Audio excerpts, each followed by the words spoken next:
This program features live coverage of an African safari and may include animal kills and carcasses. Viewer discretion is advised. This is why the NKUHUMA Pride is such a firm favourite. It's Kinky Tail.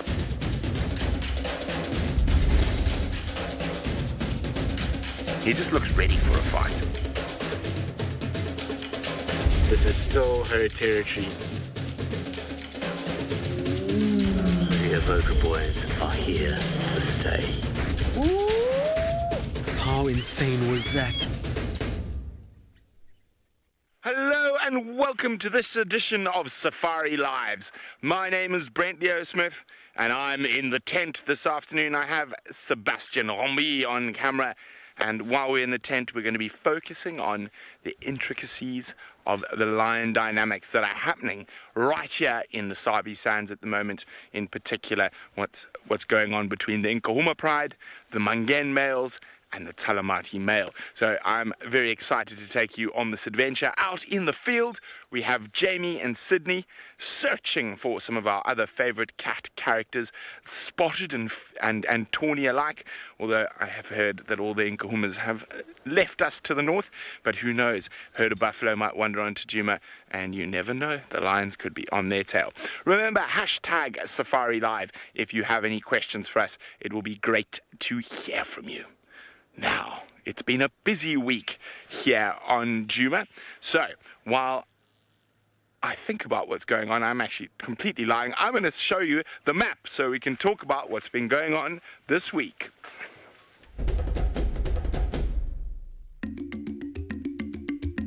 This week, the unreasonably cold weather continued in South Africa, and a grey blanket of cloud covered the sky for most of the week.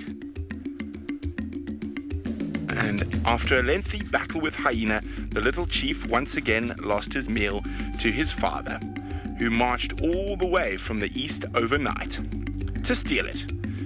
THANDI appeared to patrol the western boundary of her territory before wandering back east to ease her maternal sense of duty. THANDI's larger and younger neighbor and rival, Shidulu, came into DJUMA later in the week to remark her own boundary. After the rain, the Avoca male lions appear more confident by day, shaking their newly darkened manes as they strode through DJUMA. The supplemented NKUHUMA Pride seemed to have enough of Torchwood this week and moved west once again in search of buffalo. Across in the Maasai Mara, the tale of two fallen giraffe thought to have fought to death captured our attention for most of the week. Given the sheer number of sub-adult lions in the Ololo Pride, two jet giraffe would probably have come as enormous relief to the overworked females. The Olololos had to settle for buffalo killed below the Ngama camp. And well, welcome back. And it has been a busy week. And, well, hopefully it's going to be as busy this evening. So while we sit here and ponder, let's go to James in the Mara. Good afternoon, everybody, and welcome to this end of the Sunset Safari Lives, episode 564. I actually don't know which episode. I think it is probably episode 23. We're sitting with the North Clan of Hyenas at their main natal den here in the Maasai Mara.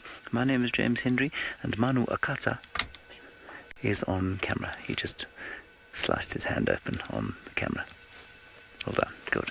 Now, we're over here trying to figure out what is going on. Oh, look, there's a little cub.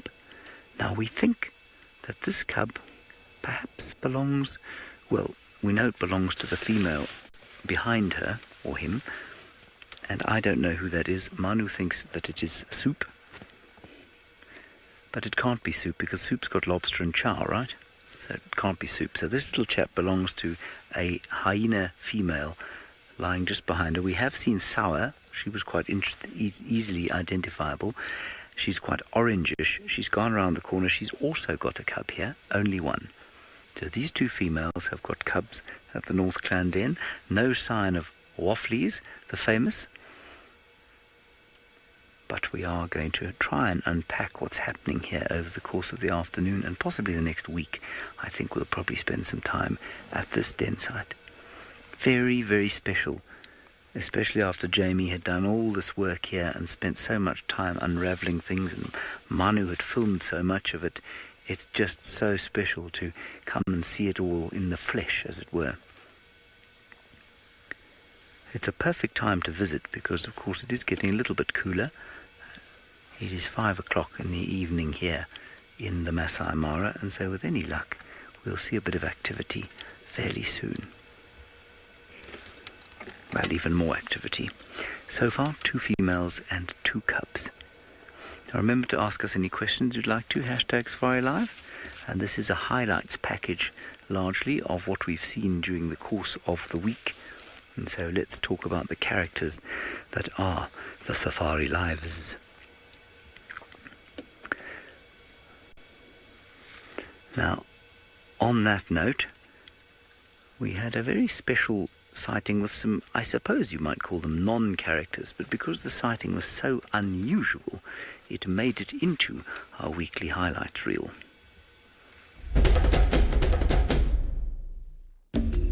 The wilderness giveth, and the wilderness taketh away. The cliché we so often bandy about. Here it was in a giveth mood, each other to death. Then it was in a taketh mood. But let's face it, death by fighting is no one's fault but the fighters. For 3 days, the river pride, hyenas, jackals, storks, and vultures by the gazillion revelled on Mother Nature's beneficence.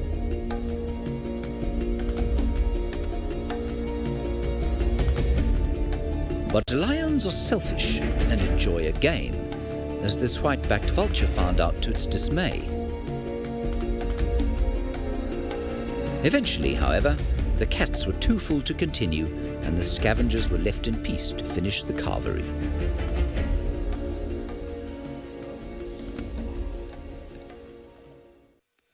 So a very spectacular sighting that was for about 3 days there.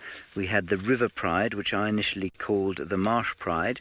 I won't tell you who told me to call it the Marsh Pride.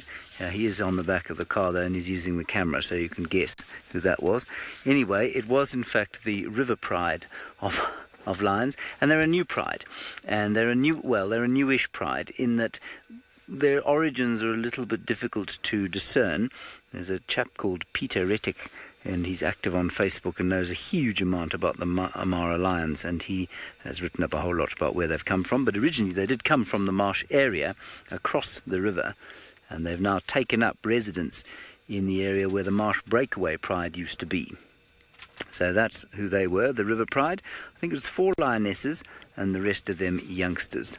And we didn't see them all there, we just saw 2 of the lionesses, but the rest of them were around during the course of the next afternoon. And easily recognizable, one of the females of the River Pride, because she has a chopped off tail, so she's quite easy to recognize.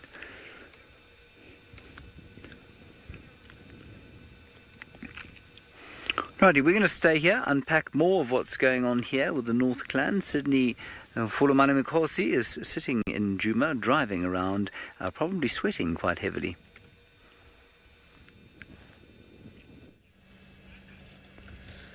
A very, very good afternoon and welcome to the Safari Lives. I am Sydney Pumurani Mikosi and I'm traveling with Senzo, who is my camera operator this afternoon. We are just now entering the Torchwood area in search of TLALAMBA. For in case if you need our attention, you can follow us on Twitter, #Safari Lives. You can also follow us on YouTube chat stream.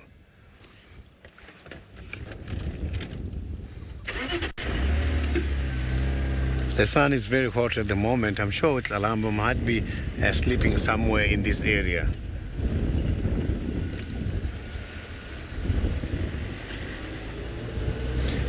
Maybe we might be lucky also with TLALAMBA's mother THANDI in this area because she has been unattended for a while now.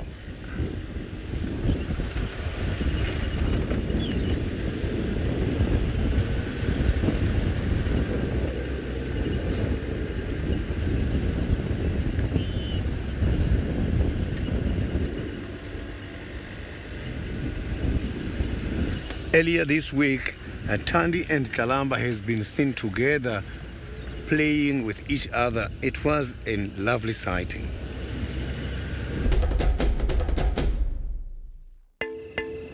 THANDI is a skillful solitary huntress most of the time. The Queen of Juma was not in good form this week.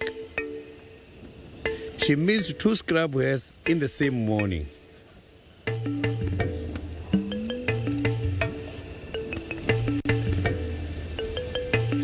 Her various strategies failed, which is a pity given that she has a daughter to look after.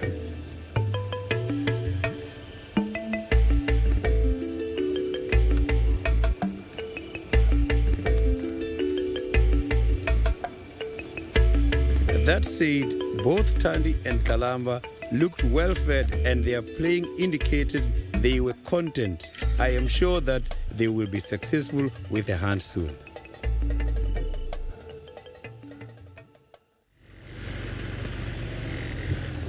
Yeah, it seems like the smaller prey such as the scrub hares do battle THANDI a lot when she's doing some hunting. As I saw, she just battled twice consecutively.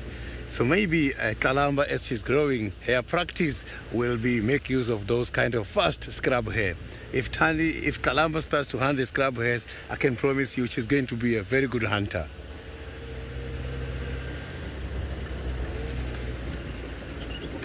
A scrub hare is not an easy prey.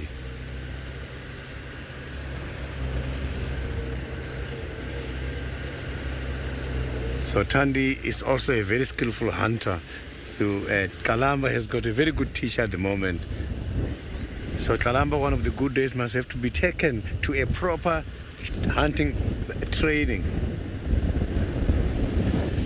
Linda, we don't have to get worried too much because THANDI and TLALAMBA, they have been doing this for a long time.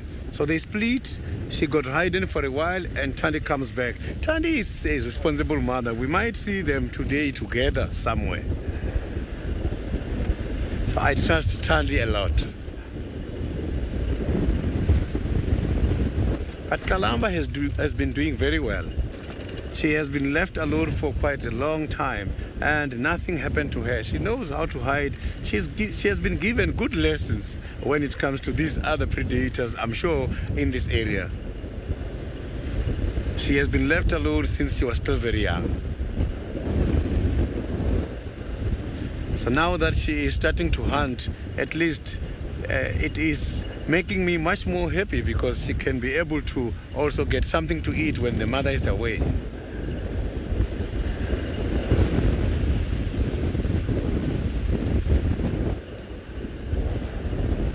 So now, Jamie, during the course of the week, has also been with the lovely impalas.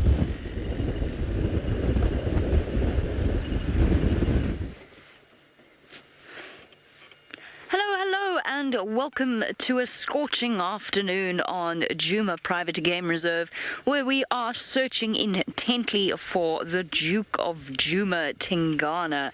A very good afternoon to all of you. My name is Jamie, and this afternoon Craig is on camera with me, and I'm feeling a little bit jealous about James's time spent with North Clan in the Mara, but that's okay because we have plenty of things to keep us occupied here. Now, the impala are all very interesting and such, but unless Tingana is following along behind them, we're probably going to move on and see if we can figure out where he went from this morning. So Sydney had him this morning. He was following him along through towards a place called Treehouse Dam. Now, right now, to call Treehouse a waterhole would be a slight overstatement. It's not even really a mud hole. I don't think that he's round there. We've checked that area, but now we're just checking very carefully along Juma's southern boundary to see if we can pick up on any tracks. We will also later be going to check on the hyena den, but for now, as you'll have noticed from the perspiration glow on all our faces, it is quite warm, far too warm for a hyena den to be active. Now, speaking about the Duke, I have seen him walking around in 40-degree heat, over 100 degrees Fahrenheit, calling and scent marking. barking, so who knows if he's wandering around or if he's doing strange things as he was this week.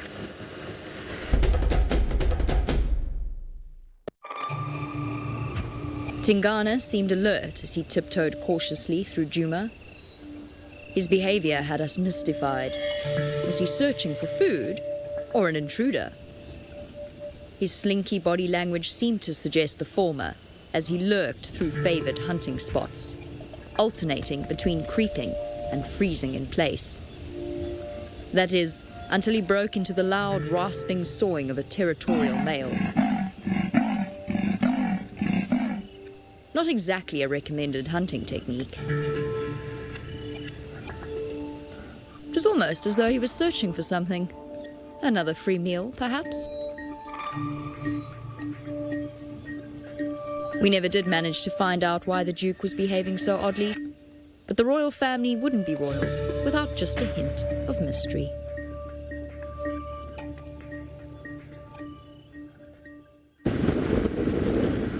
So many mysteries to unpack and unfold, such as where has Tingana gone from here? Because, well, many years ago, I was following Tingana along Zoe's Road, which many of you might not know where it is, but it's actually that road over there. I was following him, and I just started working for Safari Live, and I was watching him call. It was beautiful. It was the most magnificent sighting until all of a sudden the ground disappeared out from under my wheels and I was going nowhere. I'd fallen through an aardvark burrow. Now, something very similar happened to Sydney this morning while he was attempting to keep up with the weaving Duke.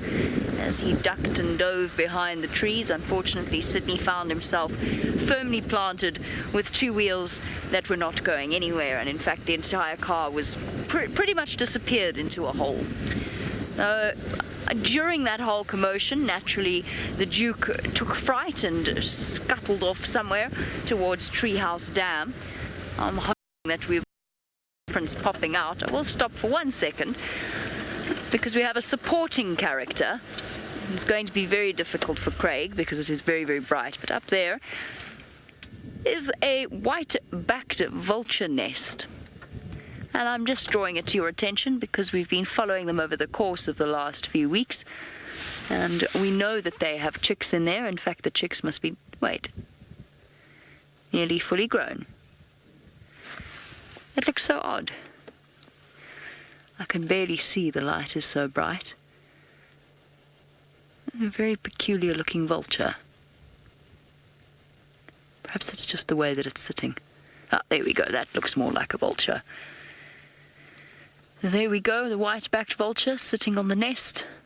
I haven't seen any sign of little chicks' heads, but I believe that they do have chicks in there. Wrapped around with a nice, neat covering, or coincidentally, a covering of mistletoe. That is parasitizing the marula tree in which the nest sits. Now, I suspect that Tingana might be sitting in a tree, but he would not pick a marula tree in the same way that this vulture has, because it has no leaves and no way of sheltering him.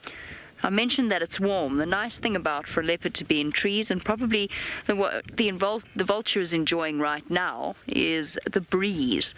So down on the ground, obviously the earth, the surface of the soil really heats up. But up in the boughs of the trees, it's a little bit cooler, a little bit windier. There's a bit of a breeze to take the edge off the heat. So that's what I've been doing while I've been searching for Tingana, is just scanning the tops of the trees to see whether or not I can lay eyes on him. Mr. Hendry in the Mara has sent me a very, very helpful photo of a hyena's head, and he's asked me who it is, and I've got absolutely no idea. My sincerest apologies. I don't know. I have no idea. I'll have a look again and see if I can figure it out, but I can't quite gauge from just the ears. I need the spot buttons. While I go off search for Tingana and try and figure out who James's hyena is, you are going to be sent to Brent in the tent. Hello, welcome back to Brent in the Tent. Just a quick note before we delve into the lion discussion. No need to be worried about little TLALAMBA. It is very normal for a female leopard to spend extended periods away from a cub of TLALAMBA's age. It is preparing her for independence. It is 100% normal, so no need to worry too much about TLALAMBA. Now, let's talk about some lions. Now, of course, there's been such fascinating behavior around the NKUHUMA pride.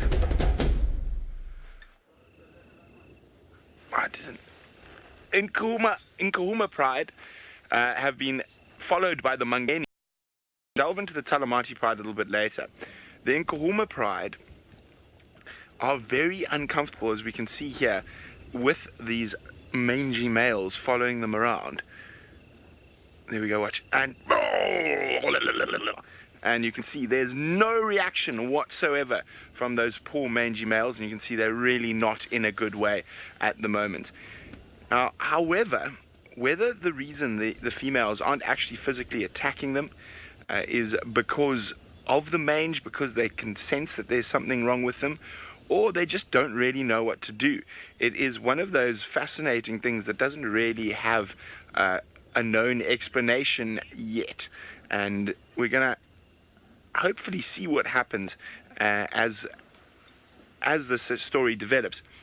Now, one of the things that has definitely happened that I've noticed is that those mangy males, just off the amount of food they're managing to scavenge off the NKUHUMA hunts, are definitely looking better.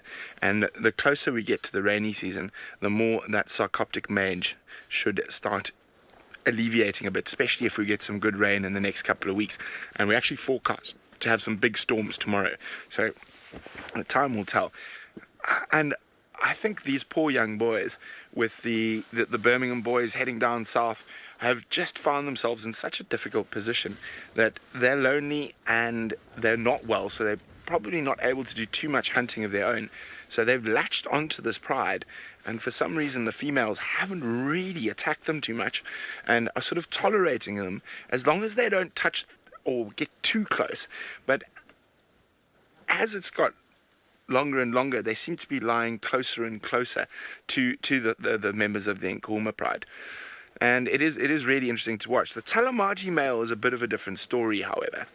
So if you delve back into the history of the NKUHUMAs and the Talamati pride, they actually are related. So they do come from the same pride. If I remember correctly, the NKUHUMAs are an offshoot of the Talamati pride. When the Talamati pride got too big, a few females broke off. When I started, I think there were eight adult females in the NKUHUMA pride, and the Birmingham males, the Birmingham boys, when they took over from the Matimbas, killed 3 of them, as well as a sub-adult female. And that brought them back down to 5, and they've been struggling to get back up since then. And that's probably why they are far more comfortable with the Talamati male. There is some degree of sort of knowledge of that pride. They're not the friendliest because they've been split for some time, but they definitely do know each other, and their territories overlap to the north of us here. So that's probably why the Talamati male is being accepted more so than the Mangens that come from the south, from a completely different set of cats. And it's going to be very interesting to see, as I say, what's happening. Okay, we have a question coming in. No, we have a cancelling question coming in. Okay. So, I mean, it's fascinating to see what's happening between the lion dynamics, and we'll chat about this shortly. In the meantime, we're going to send you a few thousand kilometers to the north to go see what's happening with the hyenas in the Mara. Now, here we are with another cub. And believe it or not, this is the cub that you and I met with Jamie just after she or he was born to the matriarch of the North Clan, the famous Wafflies. Hello, Waffles. How do you do? My name is James. It's lovely to meet you finally. I see that you're enthralled to meet me, almost as enthralled as I am to meet you. Now, we know this is Waffles, for those of you who haven't watched us before, because she's got a collar. It's one of the ways we know. and she is the most dominant female in this clan, and until fairly recently she didn't actually have any daughters or sons. Oh no, she had a few sons maybe, but no daughters. And as most of you will know, hyenas clans are run along a matrilineal, look at that injury, a matrilineal society, which means that her daughter should take over from her, or could well take over from her when she dies. Now she's quite old, and until recently she didn't have a daughter, and we don't know if these cubs could be her daughters or sons. We haven't seen. Now she's going to feed them. She does have a granddaughter called Soup, but she doesn't have a daughter anymore. Look at this, isn't this precious? This is just magic.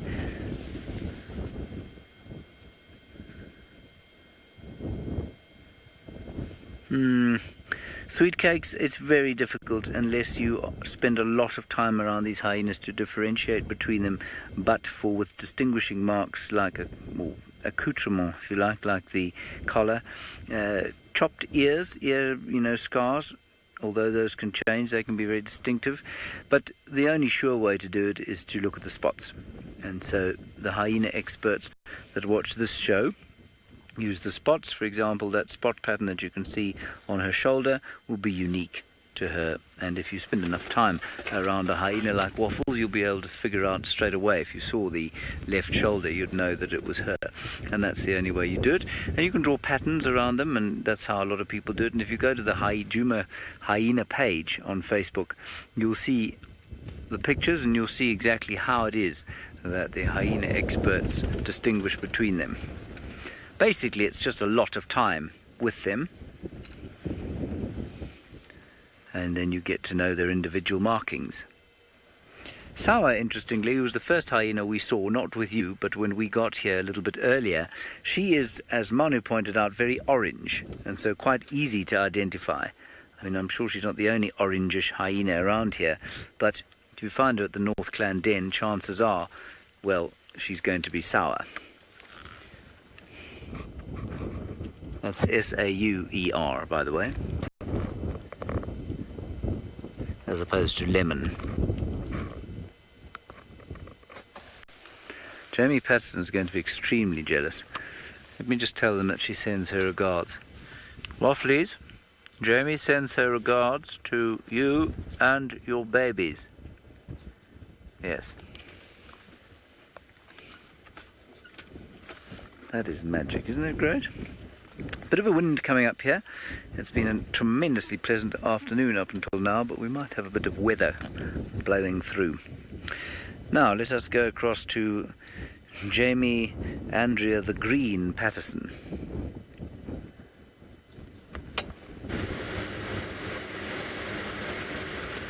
I still remember my last moment with Waffles.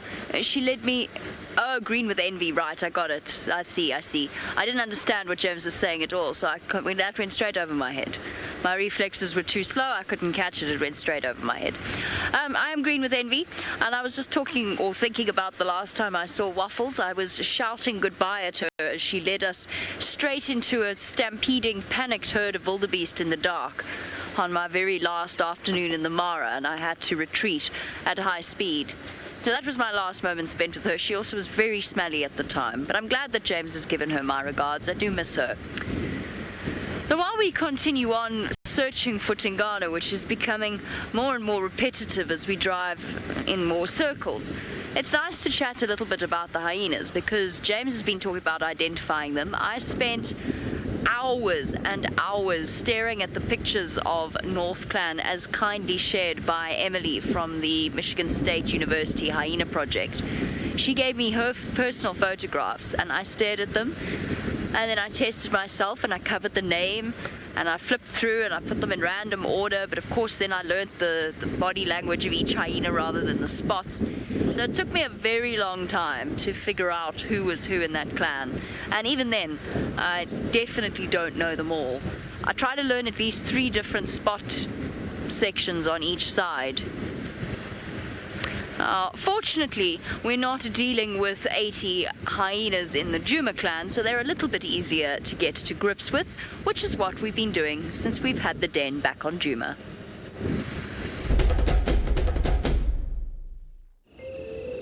What a joy it is to have a den on Juma once again. The den is the social hub of the clan, and the hours that we spend there give us the best possible insight into the clan dynamics. There are a lot of familiar faces around, albeit a bit more grown up. June has become a regular visitor, as has Ntima, and these social calls are vital to the cubs' development as they learn about their place in the clan's hierarchy. The relationship between the two mothers, Corky and Pretty, has always fascinated me, and Corky's dominance over Pretty has been clear from the outset. The move to the Philemon's Cutline Den has accentuated the feeling of déjà vu, watching the cubs learn, grow, and fall over, as generations of Juma clan members have done in the past. Hyena cubs inherit their status from their mother, regardless of their sex, so they learn from observing their mother's interactions with other clan members. The youngest little cub belongs to Corky, and it has learned that it can get away with almost any behavior. Without any chance of being disciplined by lower-ranked adults, it has turned into a bouncing ball of trouble, bullying its playmates and chewing on the ears of tolerant adults, mum included. When it's not terrorizing other clan members, the cub entertains itself by gracelessly climbing or falling over the various obstacles at the den.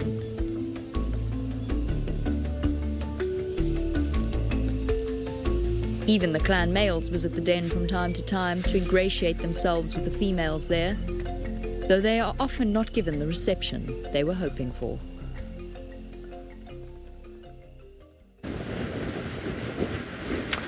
Oh, it is all wonderful to spend that amount of time at the den and to watch the cubs falling over each other. But as most of you know, it's not exactly been a complete utopia to the Philemon's Cutline Den. And we'll go there a little bit later in the vain hope that the hyenas are going to be, the mothers are going to be back. I haven't seen them today. I was on walk this morning. And I just want to stop at Treehouse quickly. I heard a squirrel, but now the wind is howling. I heard a squirrel alarm calling, and I'm convinced that Tingana is somewhere down here. We'll get into the Juma clan tragedy in a little bit. Or impending potential tragedy, not necessarily tragedy. There's other alarm calls as well.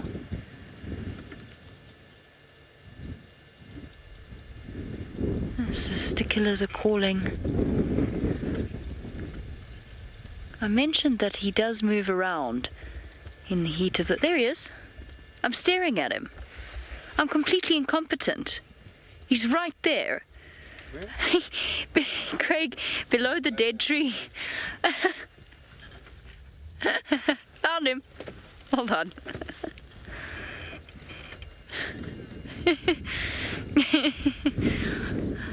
Oh, well, that was embarrassing. I hear alarm calls. I'm sure he's in there somewhere and staring at him. Idiot. Hold on a moment. We'll go a little bit closer. Well, it all's well that's all is well that ends well. And we have found the Duke of Juma himself, looking very flat and very comfortable. Let's go have a look-see. Marvelous. Easy.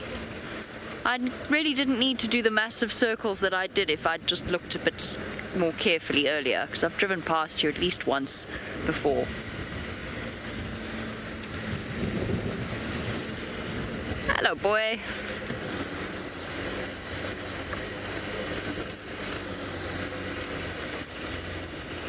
I'm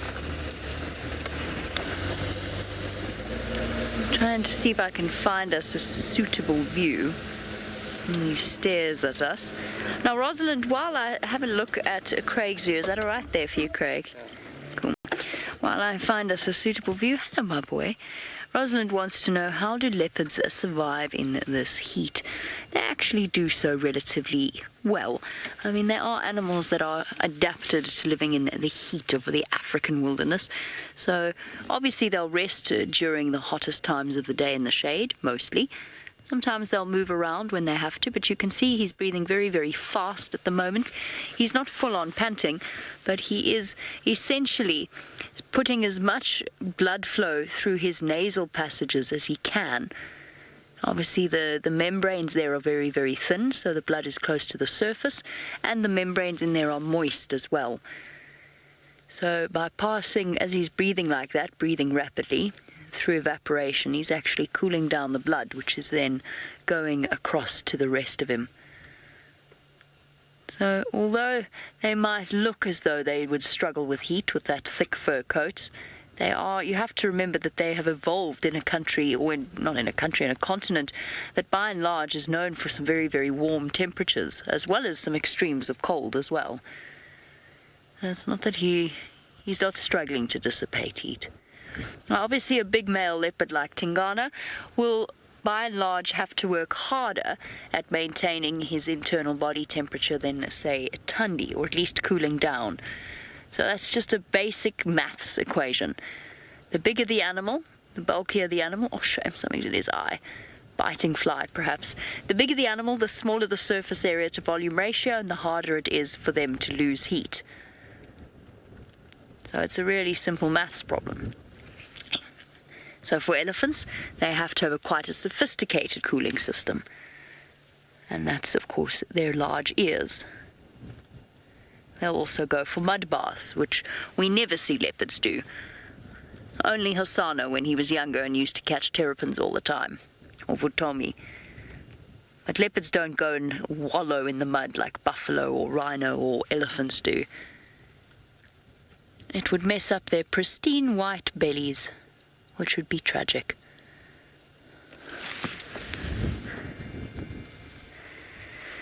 Oh, there we go. We're sorted for the afternoon until it's time to move to the hyena clan. This is where we will be for most of this afternoon safari. Right, speaking of most of this afternoon safari, Brent has promised you an in-depth discussion on lions. Welcome back to the tent. Sebastian getting creative, shooting through the different windows. It is quite toasty, so we've had to open up every single possible window in the tent today to keep, well, cool is not what we're keeping. To keep slightly less hot is a better description. It is very warm in the tent this afternoon. But we've been discussing lions, and in particular the NKUHUMA lions and the males that are hanging around. And as we saw in that first clip, that aggression that was being shown towards those young Mangen boys. But as time has gone, that as aggression seems to have got less. So let's have a look at the next series of events that happened.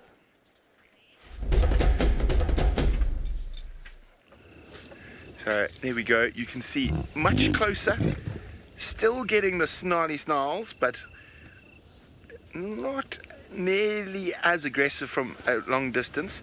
And you can see that those boys are less than 30-40 centimeters away. So there does seem to be a level of tolerance, but I have noticed that when they do come that close, a lot of the females will get up and move off a bit to try to create a bit more distance between themselves and the males. So as I say, it's very difficult to say how this is going to play out. It's fascinating to watch though, because we don't really know how this is going to play out, and that's one of the wonderful things about being out here, is we get to see stuff that is just not normal, and that's the wonderful thing about the bushes. That as soon as you think you've got everything worked out, in comes the curveball to teach you all again, and that's what I love. But in time to predict what's going to happen, I would be absolutely talking nonsense if I could tell you I had a reasonable idea of what's going to happen with all these young males. Now, who knows with the evokers, and there could very easily be another group of male lions that come in from the east or the north. So at the moment, everything is still very much up in the air, and though we saw one avoca letting the mangens feed. So literally I have no idea what is going on at the moment, but we can speculate to our heart's content about what's going to happen next. But I don't know. That's the simple fact. More confident what's going to happen with the Talamati in NKUHUMA young male. That's a sort of a far more stable bond, a more predictable bond that we can see. Whether those 3 mangen males are pushing to try join those other 2 males, if they disperse together, will they disperse as a coalition? Don't have a clue, to be honest. I think it's very possible that the Talamati and the NKUHUMA boy might disperse together. Whether the 3 Talamatis will join them, I'm not sure. I don't think so. That's my personal opinion. Pat says it's quite heartbreaking to watch, but fascinating at the same time. Indeed it is, Pat. Indeed it is. And one of those poor boys is a hang of a lot worse than the other 2. And whether he makes it to the reins and through next year, I'm not sure yet. I think there's a strong possibility out of the 3 that the one who's the most affected with all those pus coming out of his head and the most missing hair is the most at risk, unless he gets some big rain quickly to help get rid of those mites.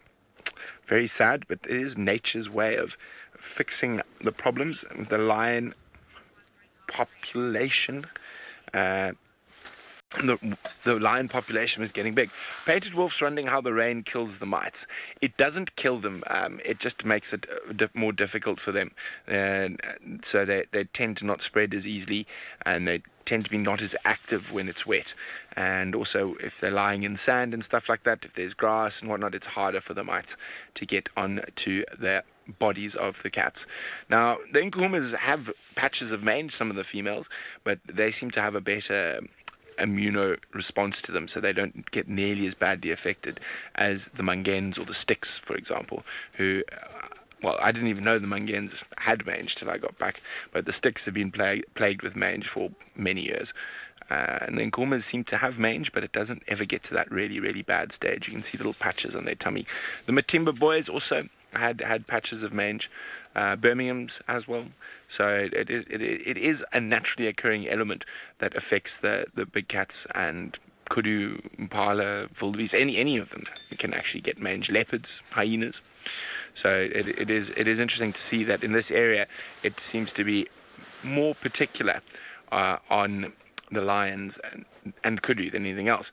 But in the meantime, we're going to go across to the Mara, where I don't even know if there's ever been a recorded case of mange in the Mara. I think with that wet, high-altitude climate, no. Look at this. We've got the 2 cubs of wafflies out of the den, and we're hoping desperately that we might be able to gender them, find out what gender they are.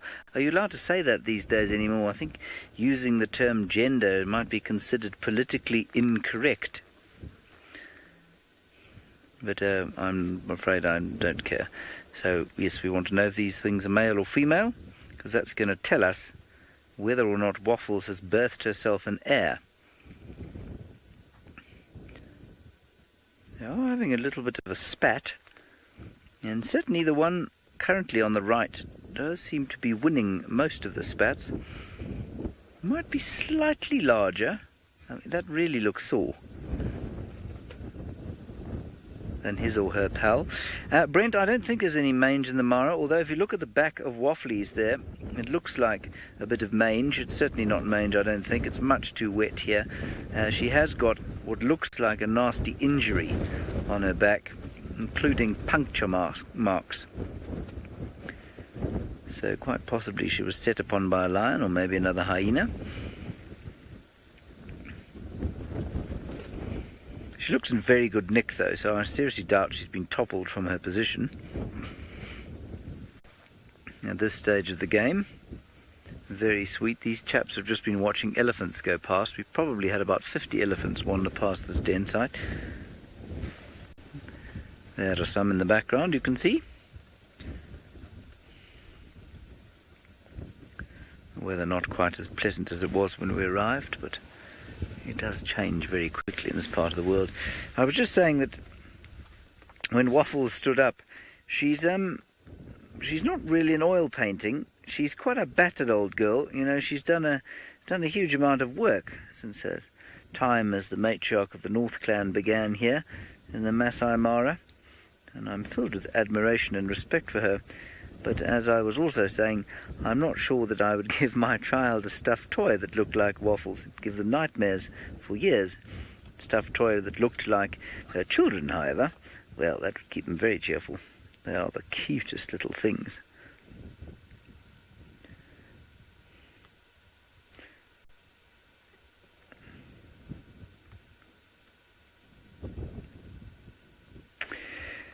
Yeah, Nico, viewer, lovely to have you here with us in the Mara, all the way from Japan. A good question about whether or not she looks large compared with other hyenas. She is large. She's big. Out here, size is, the predominant characteristic if you want to dominate a situation. And so she does dominate this pride, and it's therefore no surprise that she is larger than the others. I've just looked at Sawa, who's just over there, not too far away from here.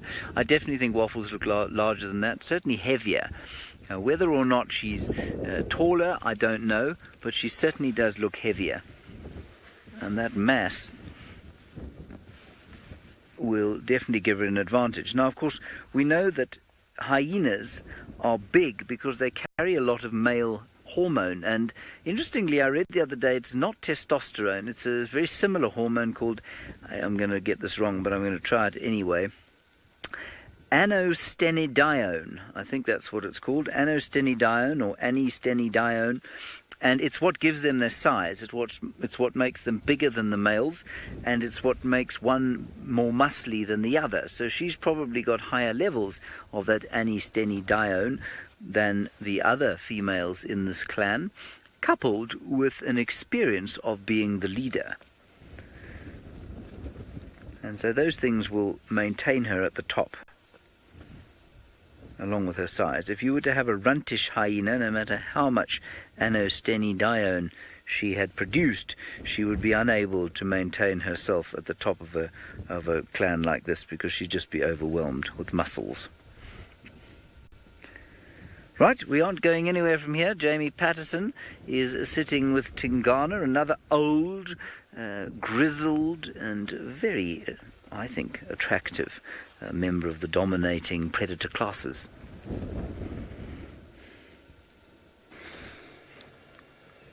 Well, I mean, all leopards they're probably the most attractive of the predator classes. Even a slightly well-aged specimen such as Tingana, and he's not even that old. I mean, he is starting to show signs of his age. He walks with a perpetual limp, just a little bit every now and again. He's all scarred around his nose. His ears are a little bit tatty now, but he's still left no one in any doubt as to just how dominant he truly is. He's managed to continue to defend his territory around Djuma, around Torchwood and Buffelshoek quite easily. He's had no further challenges. And he looks every bit a male in his prime. Of course, it certainly helps to maintain your hold on power when you can leave the responsibility of feeding yourself to your son.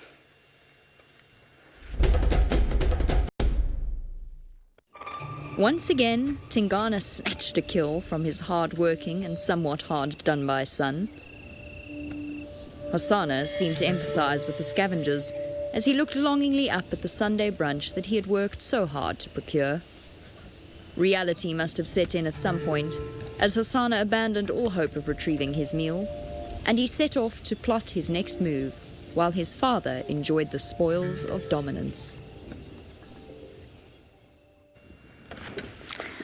And that is that. The price of dominance indeed, or the reward of being the dominant male.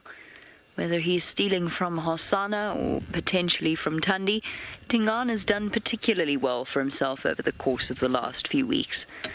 Now, we always think of leopards as being hunters rather than scavengers, but the truth is they will scavenge as much as they can if they see the opportunity. We've seen multiple different leopards do it on different occasions. So if he's struggling to grab something, if he's struggling to hunt, he will go and steal. I don't think he's struggling, though. I just think he's discovered that this is the easiest option.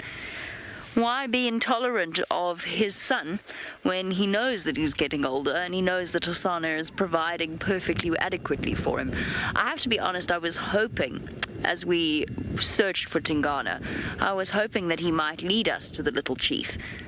Because it's been a couple of days since we last saw HOSANA. In fact, I think the last person to see HOSANA was Tristan on foot while I was following TINGANA.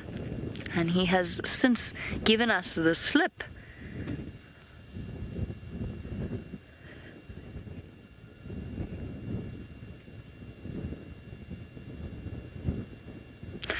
Brian would like to know who dominated this territory before TINGANA. A beautiful male leopard known as Mvula, which is the word for rain. So Mvula, with his bright blue eyes, I always thought of them as blue eyes, he was known as the king of Djuma. And there was the queen, of course, was Karula, and Mvula was her king, at least in this area. And he reached the point of sort of, he was about a TINGANA stage when I first started working here. He was getting older, but he still had enough dominance left in him to fight for a territory and maintain a territory on Buffelshoek and Manuleti side. More Buffelshoek. And then slowly, as he got older and older, he became more and more ragged, and eventually he did what all old male leopards do when they're no longer able to compete for a territory, and he became nomadic and essentially wandered around, searching for just ways of staying alive. Still hunting for himself, but just staying out of the way of other bigger male leopards. So TINGANA actually dethroned Mvula, at least in this area. But it's not really a dethroning. It's not as though a leopard comes in and, there's a massive fight and the male's killed. It does happen every now and again, but in this case, it was just a gentle shuffling and shoving until TINGANA was in most of Mvula's territory and Mvula had kind of been pushed to the outskirts. He was a wonderful leopard on foot, Mvula. Oh, am I boring you with tales of your ex-rival? I see. He was so relaxed, Mvula. He gave us really a couple of beautiful sightings. He was much loved. Now, all sorts of things happen over the course of the years as we spend time with the wildlife out here, and it still remains to be seen exactly how things are going to play out with the NKUHUMAs.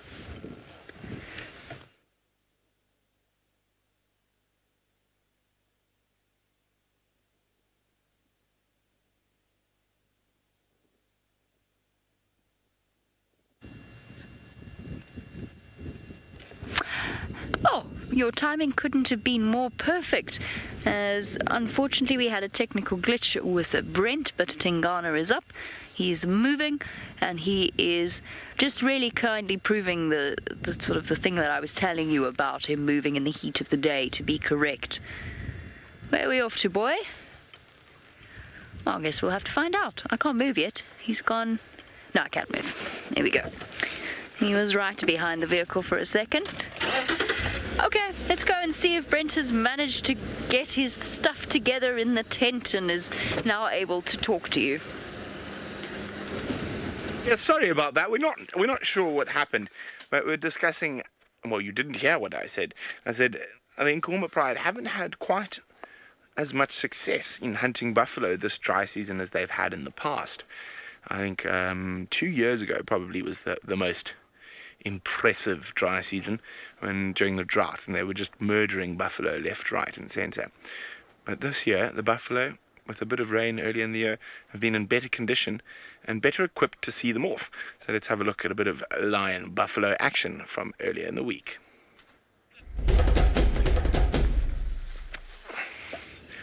So there we go, the NKUHUMAs being well and truly pushed back by the buffalo. They were very hungry this morning as well. So it was actually quite surprising that they gave up as quickly as they did. But these buffalo were looking very determined. And you see they're just testing. And There's that little Talamati, or was that the little NKUHUMA? That's the little NKUHUMA. But you can see there was intent, but the buffalo were having none of it. And I think even if they had managed to grab one out of the herd, the mood the herd was in, as you can see, was going to keep them on their toes for sure. So there's a whole bunch of different reasons why this might be. There could be the fact that those mangenis around, they're not feeling as confident. They feel like someone's putting them off. The Talamati, he looks like he could be quite useful in a buffalo scuffle, but they're definitely not catching buffalo like they have been in dry seasons previously. I mean, if you think about it, they were going through almost 1-2 buffalo bulls a week. Even if we weren't seeing it, we were finding them on the kills, or we were finding them or hearing about them catching somewhere else. Now, of course, that drought knocked out that massive population of buffalo bulls that we used to have on Djuma. I mean, we could often see 40 dugger boys in a day at the various waterholes. And at the moment, we don't, and we barely see a dugger boy. I think maybe we see them, if we're lucky, once or twice a week. We've been seeing more big herds. And those older bulls really took a hammering during the drought, and they haven't quite got back up to their numbers. Maybe that's why they're not having as much luck as they have in the past, and they're having to go after fitter, faster, feistier buffalo in the herds. And of course, a herd's mentality, they'll often come back and help them defend. And if they don't start catching buffalo soon, it's going to be a little late, because as soon as that green grass sprouts from the rain, the buffalo are going to start gathering their strength very quickly. Oh, we got a question from a Nico viewer. An excellent question. Is that apart from being a large pride, do they still risk injury from buffalo hunting? Most certainly they do. Now, let's take a nice big buffalo bull like this. Oh dear. Nearly knocked over the insects. This probably weighs about 35 kilos, 40 kilos, maybe a little bit less, maybe 30 kilos. But you can see how massive this boss is and how heavy it is. And a buffalo can do some serious damage. I've seen them throw lions by using the hook here, just hooking into the lion. I've seen them throw them up to 10 meters or 7-8 meters in the air. They can trample them. So even though they're a big pride of lions, it is still a dangerous job hunting big buffalo like that. And of course, in that herd mentality, they'll often charge back and defend even if they've caught the buffalo. Sometimes the herds will come back to defend them. So it is a very dangerous pastime, buffalo hunting. But it's a really big meal, and it will keep the pride fed for a couple of days. So sometimes the risk is worth the reward. Okay. Now, we're going to get comfortable again and get ready for our next little lion discussion. In the meantime, let's send you all the way north to the Mara. We're still here, and the sun's popped out, which is very nice indeed. And you can see little Wafflies' cubs enjoying a little bit of sun. I have just eaten a nut, and that's why I sound like I'm eating. It's because I am eating. Now, the well-confident one just walked all the way up to the car and then went back, and the other walked about sort of, 3 meters away from her mother. So definitely one showing more signs of dominance or confidence than the other at this stage. Isn't that light spectacular now? Just a little bit sad that we have a wind blowing, but not so devastated that I'll cry. Chris, interestingly, the textbooks will tell you probably a couple of weeks, maybe even a month or two before they eat meat. We've seen Corky at Djuma bringing meat back to the den from the first week, and given that hyenas are born with teeth, I think it happens very early on. Now, those born to less dominant females, of course, won't have the pleasure of meat as early on, because less dominant females will tend not to bring meat back to the den because they'll just have it stolen. And so you can probably be fairly sure that these chaps have been eating meat from about 2 weeks, a week to 2 weeks old.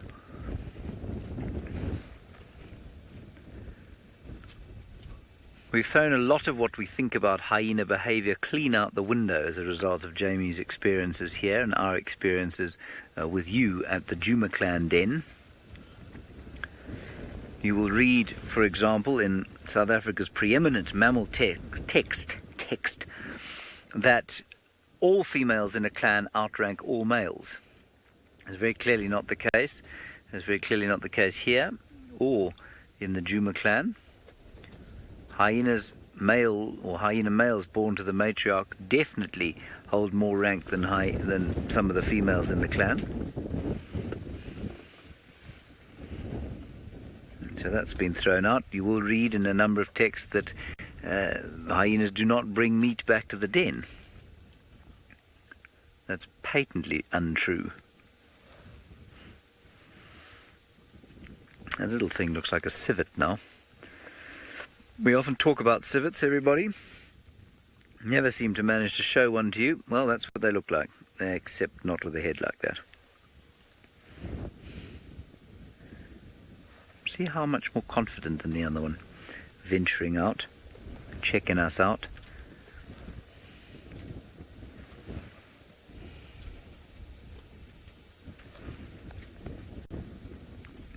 Palmyra hyena dens do not smell great, I must say. The wind is blowing from us to them, so we can't smell them at the moment. Hyenas themselves are stinky creatures. They don't worry about their smell anything like lions and leopards do. They don't clean each other nearly as fastidiously, and that's probably because they do a lot of scavenging, and their hunting technique, of course, is that of a coursing predator rather than a stalking one. So they don't really care what they smell like. They don't care, much like wild dogs, whether or not their prey smell them coming. And they also don't leave the den necessarily for hygienic reasons. They will leave it if pressured by other predators. So if lions came through here regularly, they'd up sticks and leave. But they don't necessarily, I believe, especially like wild dogs, they don't leave the den site in order to sort of go to a cleaner place. Because this den site, or this den area, has been occupied for a very long time. This is the old natal den site of the North Clan. Look at those elephants in the background. It's just spectacular. There is something deeply gobsmacking about this place. It is just utterly magic.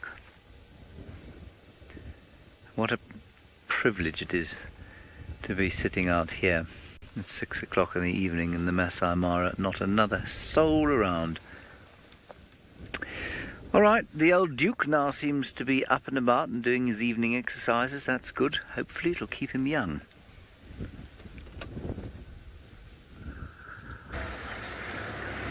The Duke is actually doing his evening scent marking, and as you can see, the Duke has attracted not only our attention but the attention of other vehicles as well.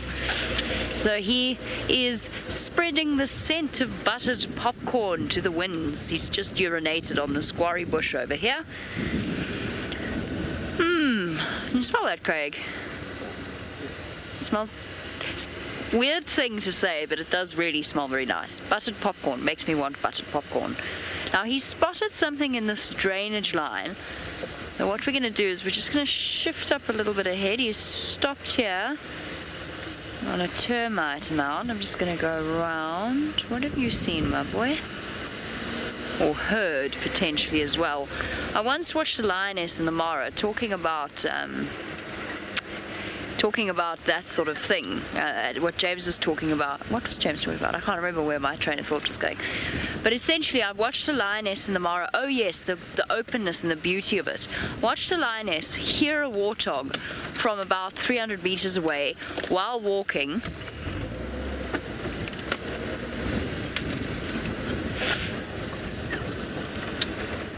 While hunting something else. So I'm sure that he's picked up on something, he's heard something. Now you'll notice for our new viewers that we're driving over trees. You don't need to be concerned about that in any way. They are trees that will spring back up again. And in that case, that was a bush encroacher known as a monkey orange. Robert, you want to know how much longer I think he can defend his territory? How's that there, Craig? Let me see him. I think he's probably got... it's such guesswork. It really is. I mean, it depends upon what the hook or hookamuri, his rival, decides to do. You know, he could end up following a very similar path to the... he could end up following a very similar path to Mvula. The hookamuri could push him further and further to the north. So really, it's guesswork. I would say he's got at least another year. But that's barring anything unforeseen. He could find himself with another injury, and that could be it. That could be the end, because I've noticed that he really has aged. Since I left, he has definitely got older. He looks older.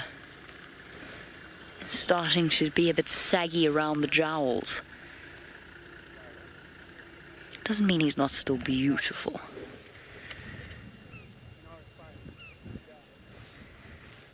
I know that all of THANDI's offspring have those greenish eyes, those bottle green eyes. But I think that TLALAMBA's actually got TINGANA's eyes, or at least the colour of his eyes. Not necessarily the shape. We've been talking a lot about the similarities of leopards. HOSANA is his father's son, through and through. I imagine HOSANA looked quite similar to...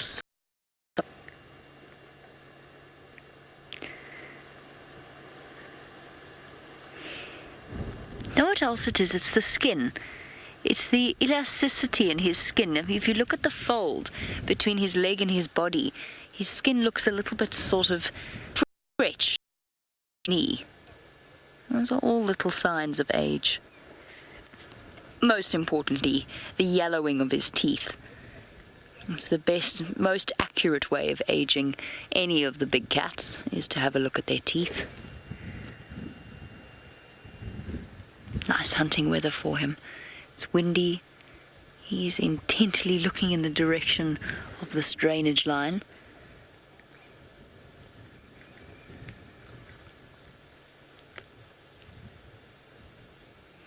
And there you can see him actively panting. So we're talking about how he stays cool in this African heat. There you go, you can see him panting away.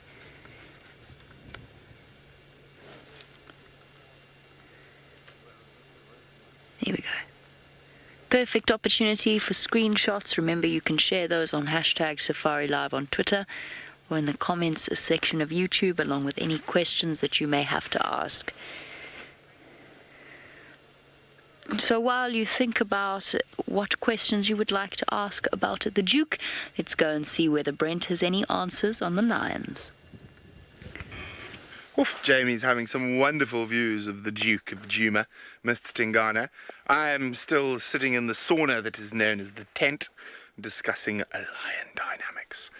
Now, of course, the dynamics we're seeing at the moment are very unusual. They're not normal. But who's to say they haven't happened before? It's very seldom you get to follow a pride of lions as closely as we've followed the NKUHUMA pride over the last... How many years, Sebastian? Oof, probably close on 8-9 years that the NKUHUMA pride is being followed. Me personally, since I've been here, probably close to 3 years on following the NKUHUMA pride. So it is absolutely incredible that we are able to spend that much amount of time with a specific pride. And I would probably say no one has quite spent as much time with prides as we have. And in as depth as we have, and the leopards and hyenas, which has given us a chance to witness some incredible behavior and stuff that ain't normal at all, which is what we're witnessing at the moment. Now, the Talamati male has been a bit more accepted, and I think that's probably because the NKUHUMA and Talamati pride split not that long ago.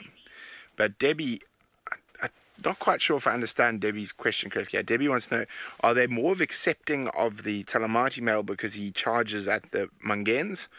No, I wouldn't say that. I would say they're more accepting of the Talamati male because they are related at some point. So the Talamati and NKUHUMA pride used to be one pride, and they've split when they got very big, which is normal.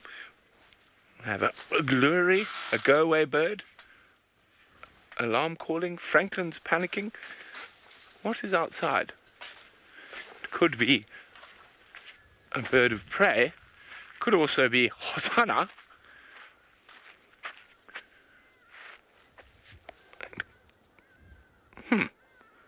All of a sudden we had two Franklins flying straight at us at high speed, and a go-away bird going wah, wah. Could have been a slender mongoose though. I was hoping it was HOSANA. I wouldn't mind having a visit from a cat in the tent. Okay, the lions are supposed to arrive, of course, because we're talking about lions today, but I think that's highly unlikely. Back to the tent we go. It is cooling down now, so there's a chance that the lions might get up and moving. Hopefully they do decide to before the end of the show. But as back to Debbie's question, is I don't think it's to do with the fact that he is less tolerant of the mangenis. I think it's because the females are more tolerant of him because they come from the same place. Now, there is another Talamati male knocking about, and he was with, apparently, now this is hearsay, I cannot confirm it because I didn't see it with my own eyes, but when the pride was split, he was with the wounded female with a big scar on her hip, and the young male when they were on a buffalo kill to the west of us. So apparently they were both young Talamati males, but I haven't seen the second Talamati male yet. So who knows where he's disappeared off to. Okay, well, let's send you across to Sydney to see how his search for TLALAMBA is going.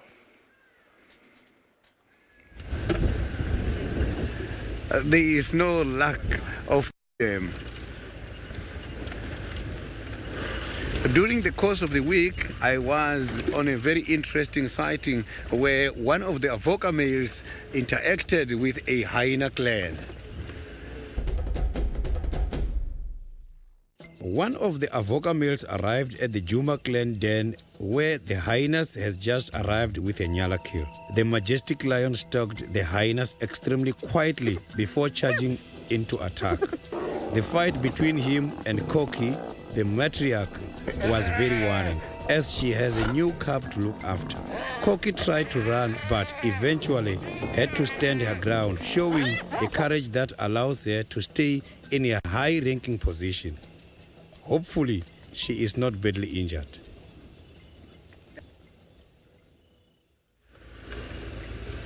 That was a tough interaction. One of the Avoca males, I'm not sure if it's the territorial male, versus the matriarchal female. So that matriarch is too brave, and I hope she is fine by now. So the lions were just doing the opposite from what the hyenas normally do when the lion has got a kill. So I've never seen something like that before. It was my first experience. So let's hope Koki is fine so that she can come back and nest the little ones. So those little ones are very cute. We don't want to lose them.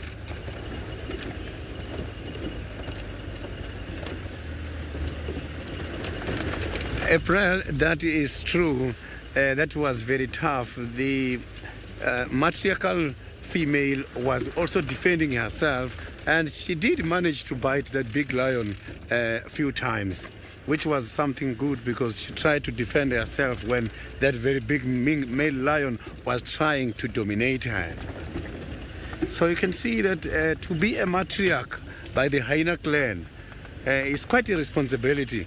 It's not all about giving orders and looking after the den, but you got to also be brave enough in order to challenge the attackers.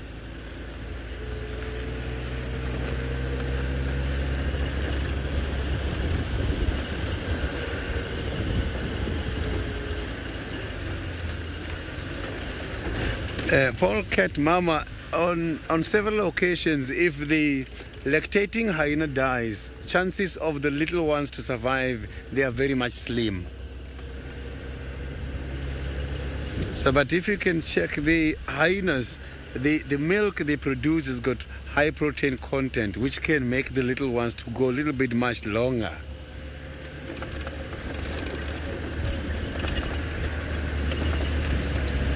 So I haven't seen Koki for about a few days now. Maybe she has already returned, or she might return anytime soon.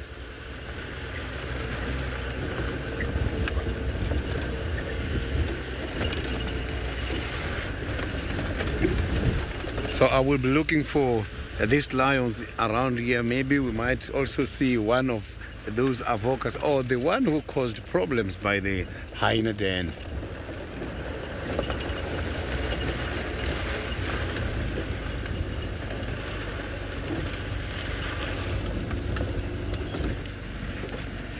So these lions has been spotted somewhere around here.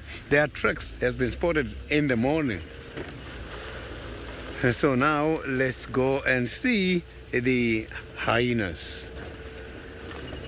Not the Juma hyenas, but the Mara hyenas. Yes, here we are.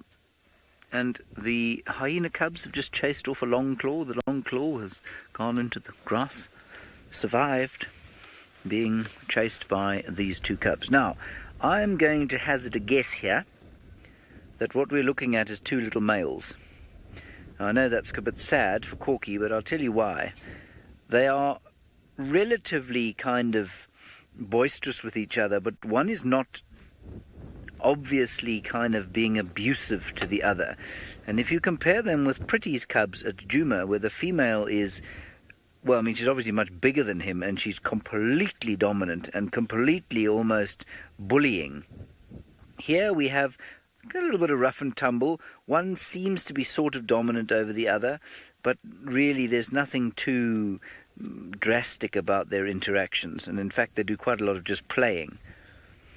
And so I'm going to guess that these are two little males. I may be entirely wrong, but that's what I'm going to guess, which is a little sad for Corky's lineage. But that is the ultimate anthropomorphizing, because I guarantee you... Waffles, yes, not Corky. That's Waffles, isn't it? Corky's never been here before. The ultimate anthropomorphizing, because Waffles probably doesn't think a jot for the future of her lineage, whether or not there'll be dominant hyenas or not. But we still haven't had a good look between their back legs. They haven't extended their either penises or pseudo-penises. It is amazing to say those two words in one sentence in a public forum, and, you know, do so in a polite way, but if that's what we're doing, of course. And that's the only way to tell. That's how we manage to sex Pretty's cubs. I've got a cramp in my hip. It's okay, it's gone, don't worry.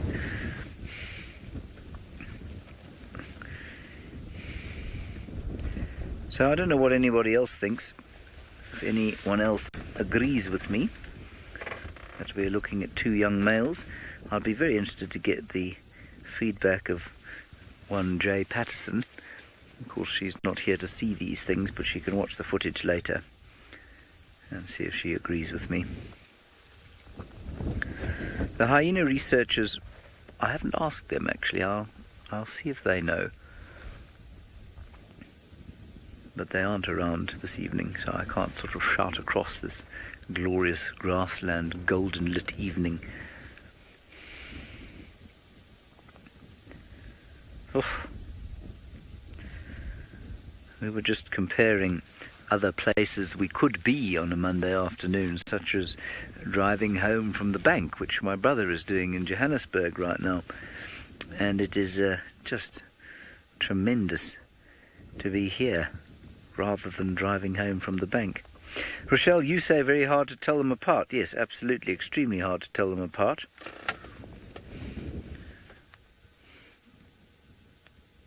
But you can do it.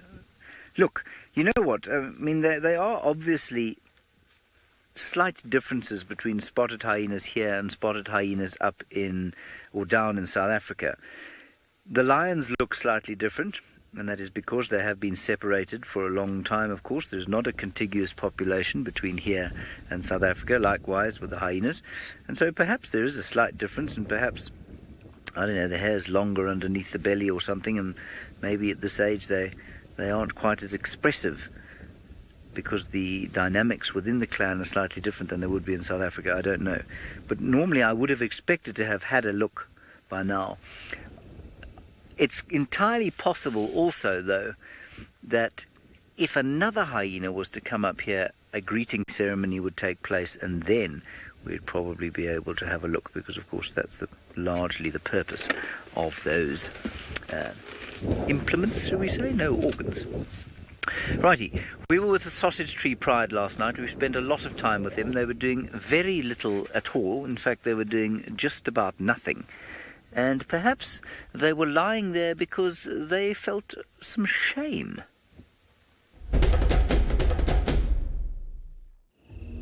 It is a wonder to me that herbivores, especially the big ones, don't do more to protect each other from predators. Lions, faced with a united buffalo front, almost always turn tail. The cats check their retreat to assess the seriousness of the charge. If the buffalo just pushed through at this stage, they'd seldom fall victim. When they fail to drive home the attack, however, there's trouble. Nothing gets the blood of a lion up than a meal in a panicked gallop. They are much faster than the lumbering bovines, and their numbers mean they can take the coward's way, attacking from behind while their comrades distract the dangerous horned end.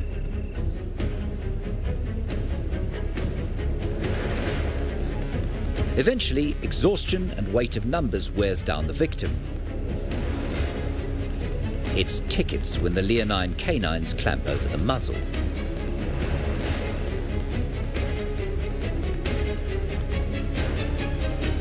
Gormless stares from the victim's friends and family. But once in a while, a buffalo finds the courage to fight back.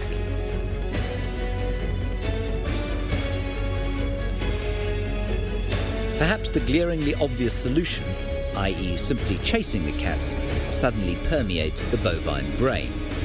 Whatever the reason, this large cow returned to save her smaller friend. They've come right up to the car. I will talk about that Sausage Tree Pride buffalo interaction now.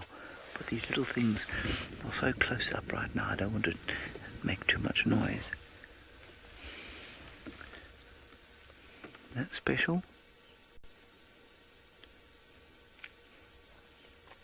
No, one's got a little bit of warthog dung, it looks like, and one's got a tussock. Right, so let's go back to the Sausage Tree Pride. That interaction is very interesting to me because, as I said in the voiceover, I've always been fascinated by the fact that these animals don't defend each other. We watched last year, or it was 2 years ago now, when Scott was spending time with the 5 musketeers, the cheetahs across the river.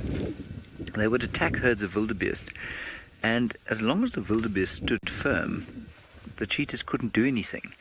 And we watched one wildebeest only once try and bunt the attacking cheetah off his stricken colleague, and it was very successful. But then they left the stricken thing alone, and it was devoured by the 5 cheetah. Now, buffalo are even bigger than wildebeest, well, much bigger than wildebeest. Lions are very wary of them, and if they could just somehow get it into their relatively thick bovine skulls, that if they stood together and pushed home an attack against lions, I really don't believe they'd ever be eaten. But they don't, of course, and the reason they don't is very interesting, I think. And I think it's got to do with the fact that they see lions as predators, obviously. There is this uneasy balance between the two, and buffalo have simply not evolved the instinct to form a phalanx, a defensive line, and chase off lions. There's no reason that they couldn't do that, but it doesn't exist within their nature. And the reason that it doesn't exist within their nature is that it doesn't need to. Not enough of them get killed for it to make a huge difference. So I've no doubt that there are one or two buffalo who've been born, who've had some kind of shall we say, braveness mutation, where they have pushed through attacks on lions and managed to chase them off more often than other buffalo, but it hasn't sufficiently given an advantage that that gene has spread through the population. So I'm going to guess that the reason they don't is that it simply hasn't evolved, and that their terror of predators and their unwillingness to engage them physically sort of for an extended period has got something to do with the fact that, way back in their evolutionary history, they weren't only fighting with lions, they were fighting with much bigger cats, saber-toothed cats. And I just think it's very interesting because it's entirely a psychological game. It's got nothing to do with their ability to truly chase off a lion. A little bit like these hyenas, I suppose, they hunt animals like zebras, and if the zebra herd was to turn around and come back at a hyena that had taken down, or a clan that had taken down a young zebra, there's no ways they'd be able to stand against a sort of charge of 10 biting, kicking zebras. And yet it just doesn't seem to occur to them. Whoops, the daisies. I think I've pushed the secret comms button. There we go. It's back in my ear now. Oh, as you heard, we're going to go to Brent now to talk about some lion dynamics.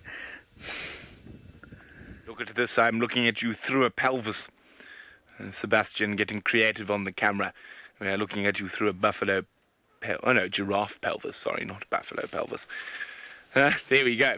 Okay, so there has been some very interesting behavior, and it happened last night. Isn't it fascinating what these lions can get up to at any time? So let's have a look what the naughty Talamati and Madam Amber were getting up to.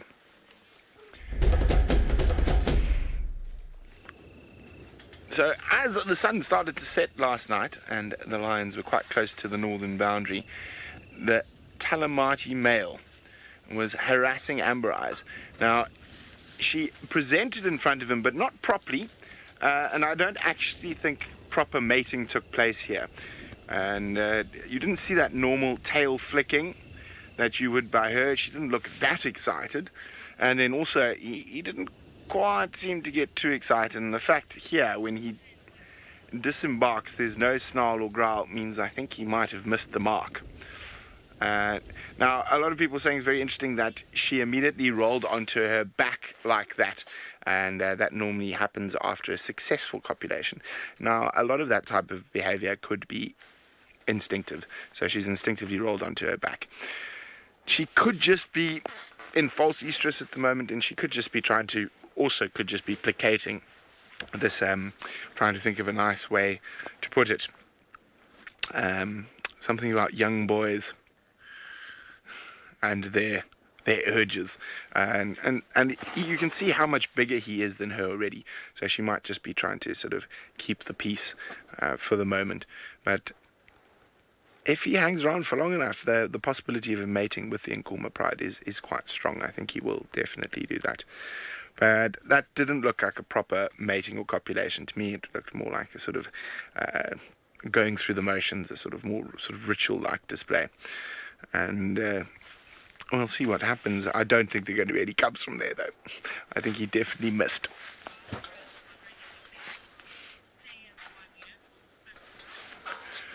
Barbara is asking whether the NKUHUMAs are going to stay as one unit or split. Barbara, I think they're more than likely are going to continue, well, the females and the sub-adult females, but I think in the next couple of months the boys will move on depending on what happens with the evokers. They will stay for as long as possible, but I think at the end the females will stay together, but the males will move on, and things will become a lot easier for them once that those young males have moved off, because there won't be as much pressure from the evokers, and they'll be able to accept the evokers as the pride males and not keep ducking and diving and running to try avoid them, which they are at the moment. So be interesting to see what happens there.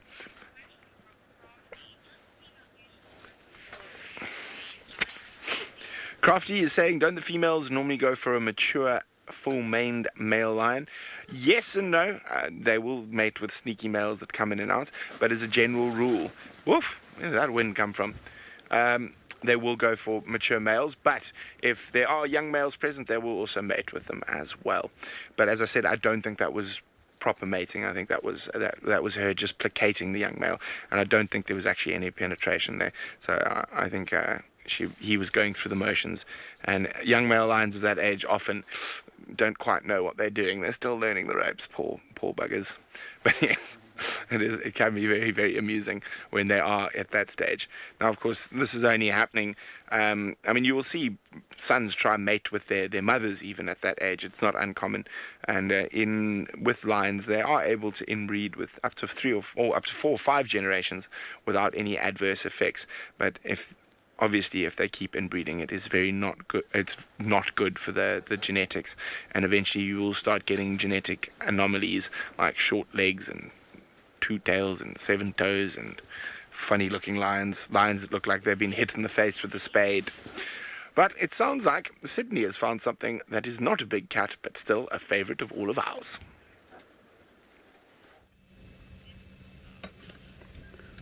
So you can see that the elephants are now moving away from the dam, from the Vuyotela pen, and now they are going back to feed. They are just having these small babies here. I've just seen 2 small ones. So it's difficult to see the little one when it's in the middle. Look at that.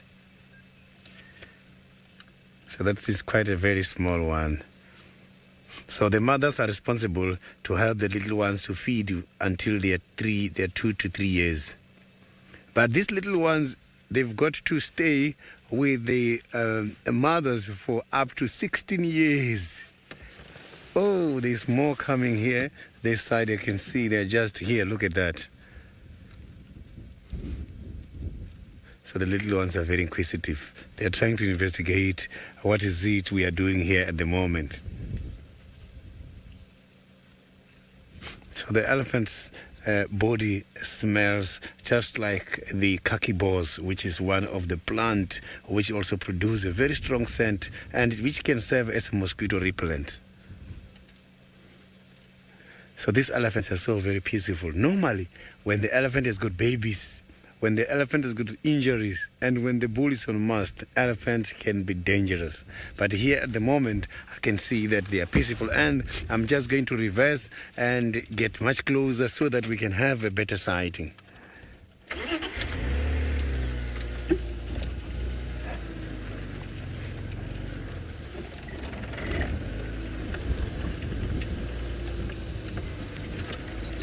So these animals can hear very well. When my engine is on, they can pick it up as if it's too many vehicles in one. That is why if you rev the vehicles for the elephants, you can irritate them because the ears can pick up quite a lot of sound at the same time. Look at the little one. Look at what the little one is doing there. So the little one is doing some dust bathing. Look at that. Oh, this is amazing. Look at that. So the little one is doing some dust bathing and enjoying some warmth from the ground. The little one is still interested to play. Let's see what the little one is going to do with that stick. The little one is kicking the stick.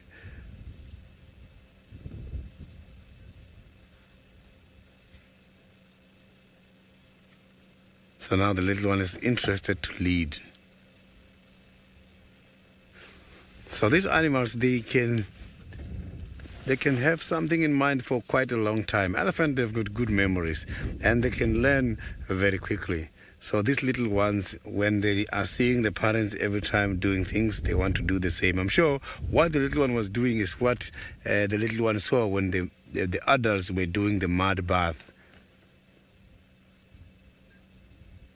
And let's see, the little one is trying to scratch now. So this little one by now even knows how to do the scratch. Look at that. So now let's go to the hyenas. So James is still having a lovely sighting of the hyenas by the Maasai Mara. Right, we've got some evidence here. Zoom in as far as you can, please, Manu. The little one has got its appendage out. Mr. There, that new hyena that's just come in, I think is a male.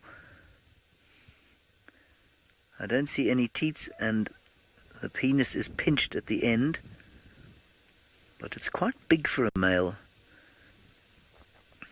No, I'm pretty sure that's a male. Some of you might be able to identify that hyena. I cannot at this stage of my inexperience. But I'm sure that's why Corky's, not Corky, Waffles is tolerating it. It's quite heavy around the back though.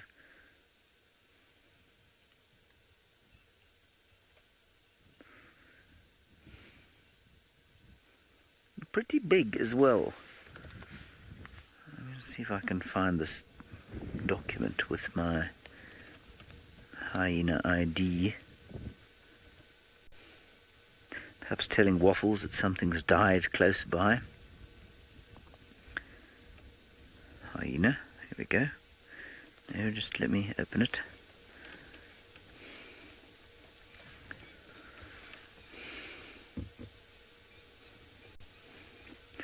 North Clan members, here we go. Right, so what we're going to look for is that distinctive pattern on the left shoulder. You see above the left shoulder and above the right shoulder. That is very heavy bellied for a male, unless it's just eaten. It's now anal pasting, which of course is another nice thing to say about hyenas. Quite dark on the back too. Anybody got any idea? Hashtag Safari Live on Twitter, let us know.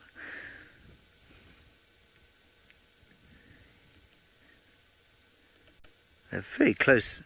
It wouldn't surprise me if that was her son. That's what this looks like to me. They're very friendly with each other. Come on, Manu. Hershey or Fergus you're going with? Well, I think that's probably a pretty good call.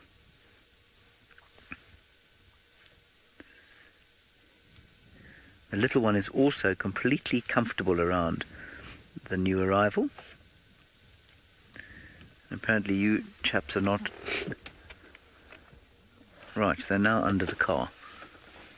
But you guys are not sure either who that is. They're not quite under the car, they're just in front under the bush. We'll wait for them to run back.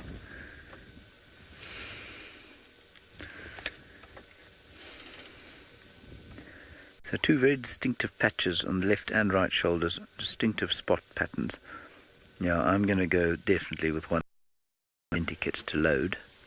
Naturally, the interweb is deciding that it's much too tired to be working now. There comes a little one.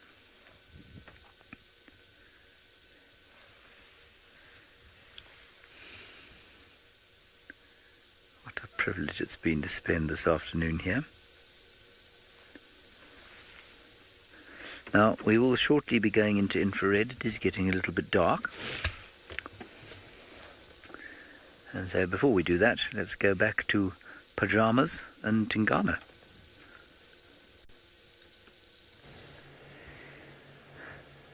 Pajamas and Tingana. It actually works quite well as a little song. We, of course, are an hour behind James in the Mara, but it is starting to slowly get dark here as well. The evening is drawing in. Probably got another hour and a bit of light left, which means that very shortly we're going to be making a mad dash to the hyena den in the hope that we can get there before the end of this episode of Safari Lives. So, Tingana has made his way into another drainage line away from Treehouse Dam. It's actually amazing. The drainage line is basically a dried out river system, and at the moment it's the only area where there's quite a bit of plant life and therefore a much higher concentration of potential prey for him. These steep banks are also a great hunting area for him because he can use every little bit of available cover to sneak up on whatever it is that he is going to be after. Or alternatively, he could just wait until HOSANA kills something else.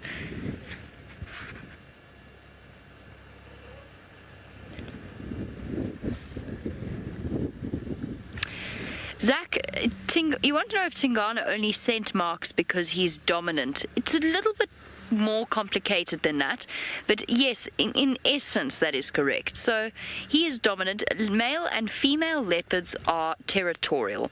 So once a male reaches an age where they want to start competing for territory, they will start to scent mark as well as call. It's got to be combined with that rasping, sawing call. The same applies to the females because, of course, both sexes are territorial. Now, Tingana scent marks because of this he's dominant, but it's also kind of as a result of this, because scent marking is basically a way of advertising one's dominance.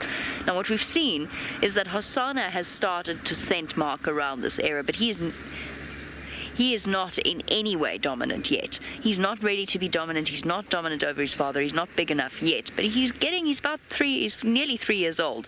He's going to be getting close to that stage where he needs to start thinking about moving away. So scent marking does not necessarily equal dominance, but it's usually a symptom of dominance. Does that make sense?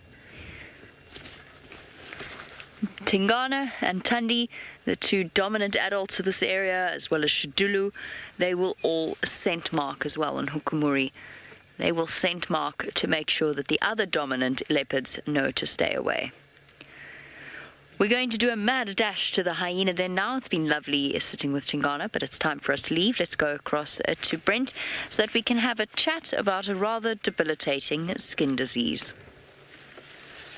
Well, before we go to the morbid, let's look at the beautiful as the sun sets here on the DJUMA Private Game Reserve in the Lowveld of South Africa, in one of the most exquisite wildlife areas in Africa.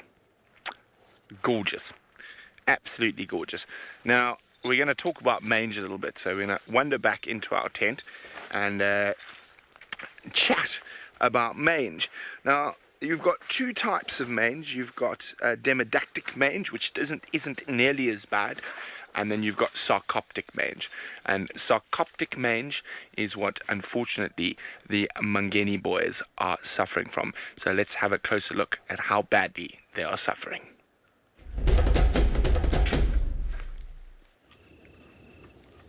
And you can see that poor boy is really, really, really struggling.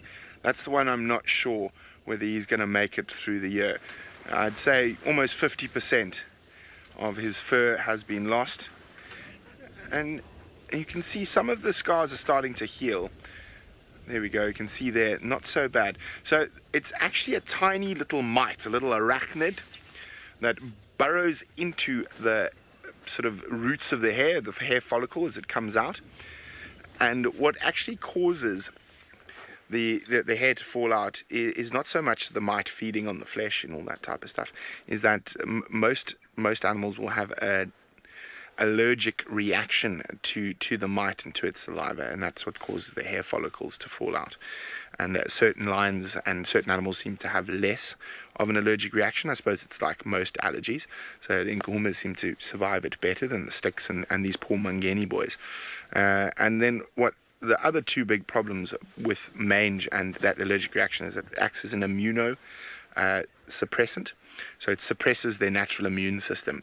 So little nicks, cuts or whatnot that would heal like this in a healthy animal don't heal as quickly in a mangy animal. And it's also an appetite suppressant. So they don't get as hungry, they don't eat as well, and specifically at a time where they really need to eat to keep their strength up.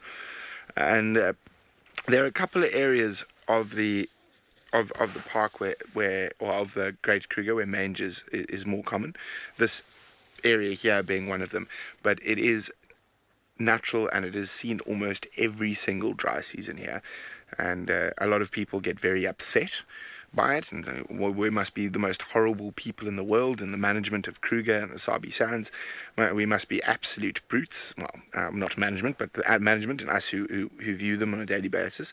And again, that is coming from a position where you don't actually have the knowledge to make calls like that.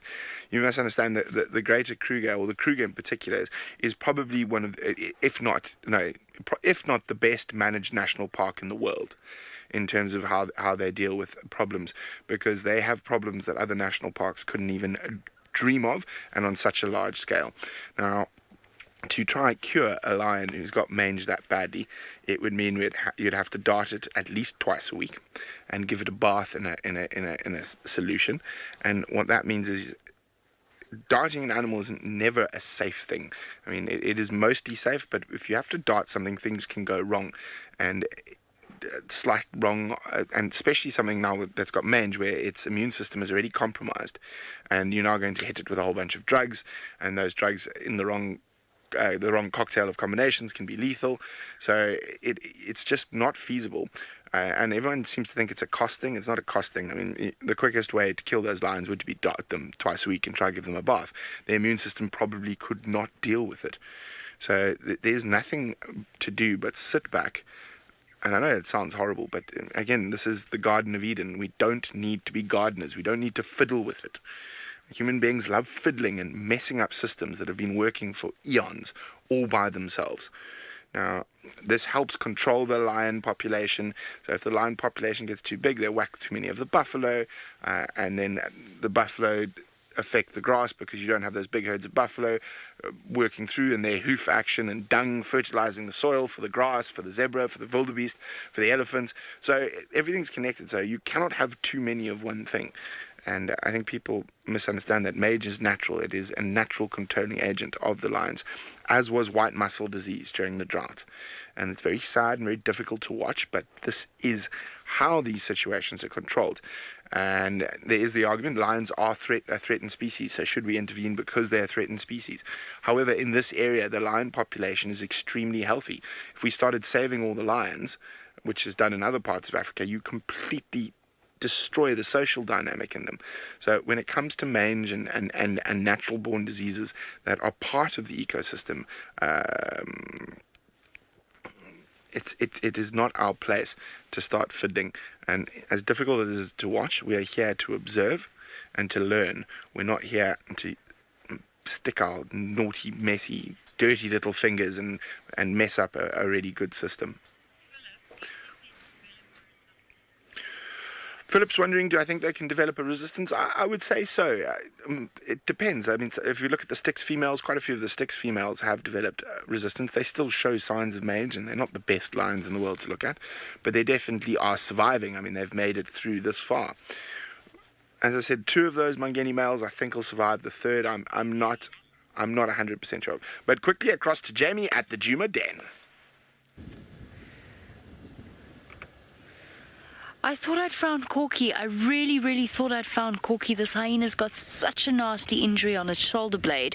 I'm sorry to have rushed you away. Sorry. It is Corky, it's her. Yes, Tom, make your way in. Oh, my goodness, look, it's her. This is amazing. She's back. She's fine. She's here. She's got a really nasty shoulder injury, but otherwise she's not even limping. Hyenas are phenomenal. Look, it's her. It's her. I'm so excited. This is just fantastic. Okay. She's not even limping. Corky, you had us all terrified, and she's not even limping. Quick, let's go around. Now, send through your one word to describe this on #SafariLive on Twitter. Mine's relief. Let's go watch her call the cub out. It is her.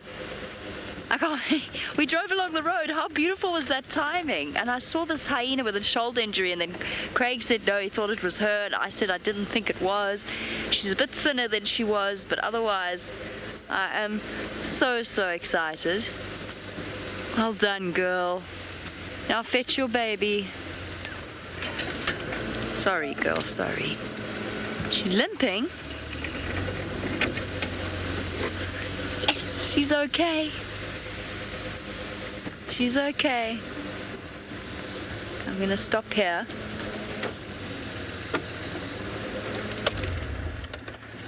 Look, hyenas are just absolutely Unbelievable. Lorena, your one word is goosebumps. Shame she's still alert. She's still nervous.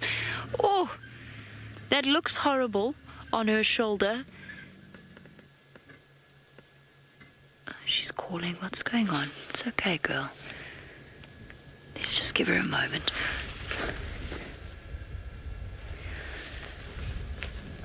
She's calling. She's definitely lost a little bit of weight.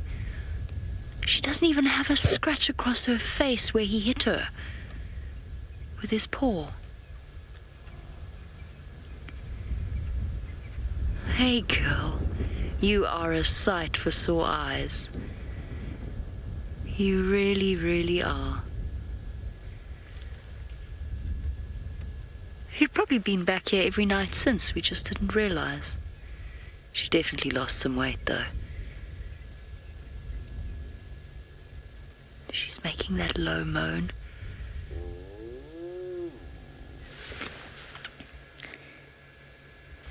None of your business. Your one... Look, look, look, look. Your one word is strong. Is there anything stronger than the maternal instinct out here? Not many things. I'm not crying, you're crying.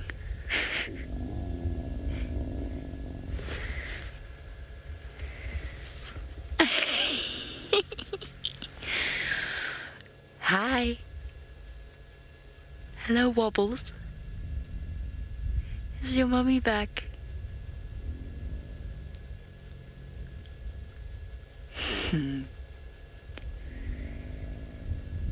Oh, there's some things that we don't even need to put words to. Oh, that's okay. That is really, really sore, but it's okay. There's no permanent damage there. There's Pretty's cubs coming out. There we go. There's one of Pretty's cubs with its wrinkly, pruny skin on the top of its head. Oh, corks. Oh, phew. I'm happy now. I can go to bed content. You brave girl.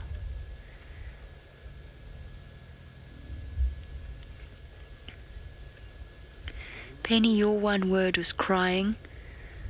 Oh, shame. It's sore, but that's nothing to a hyena. She'll be fine. She does look a little bit the worse for the wear. She looks a bit thin. She obviously has been lying low and licking her wounds.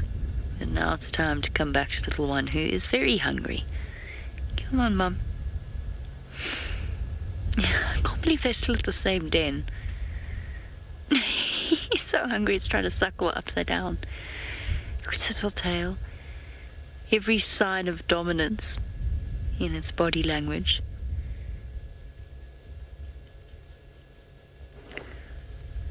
I always think of high-ranked hyena cubs as the perfect metaphor for privilege. And this would have been the first real shock he's had in his little life. Our group, you want to know if she will still have milk? Yes, it looks like she does. It might not be as rich as it normally would be, but hyenas do produce very, very rich milk. So I'm pretty sure she still has a little bit.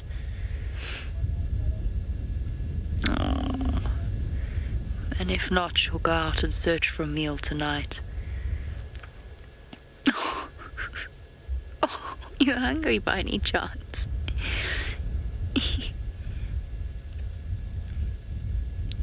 Shame. The little one actually looks like it's struggling to get some milk out. But that might just be it's taking a while to drop.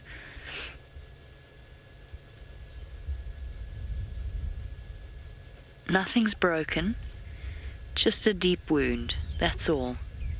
And probably some very stiff muscles and some very sore tendons. Oh, look at it. Just like a puppy or a kitten, pressing up against Mum to stimulate the milk production. Isn't this just what we've been waiting for?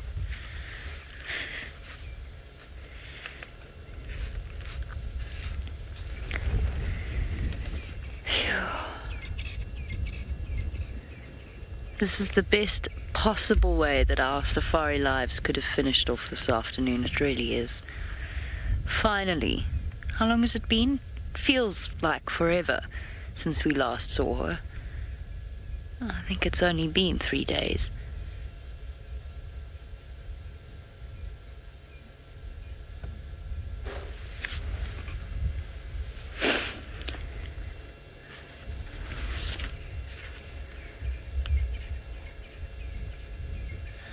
Okay.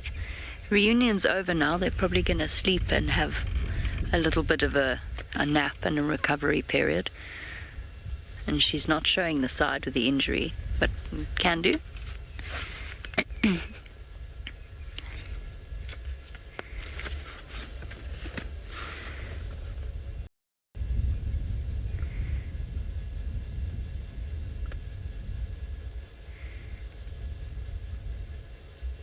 This is so special.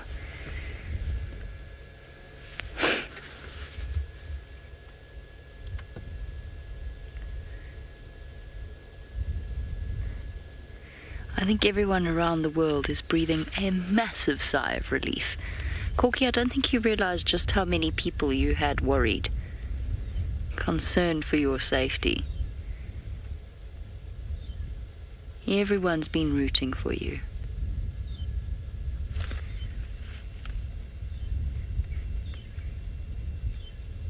Now, it doesn't matter whether Corky's a hyena or a lion or a leopard. It's a story that is shared by all animals out here. It is a very, very tough world. Speaking of which, let's head across to Brent so he can finish chatting to you about what he was talking about before. Now Sebastian is looking at me through the horns of a giraffe. He's being very creative in the tent this afternoon with all his different angles he's playing with. Now, isn't that absolutely wonderful to see Corky back at the den? And I mean, I don't want to go and harp on about mange and other horrible things now. So let's just glow in the glory of Corky's return. The wound doesn't look too bad at all. Even when I was chatting about it this afternoon when I got back, and when I watched that clip, I was like, oof. You know what? It doesn't look like that lion actually got into anything serious. He just got meat. So I think she'll be just fine. If she hadn't have been, it would have been a very interesting time for the DJUMA clan. Then there might have been more upheaval. But luckily for that little one, Corky, Mom is back and safe and sound. What a wonderful way to end Safari Lives. So for the last little bit of Safari Lives, let's go back to Jamie and Corky and Cub.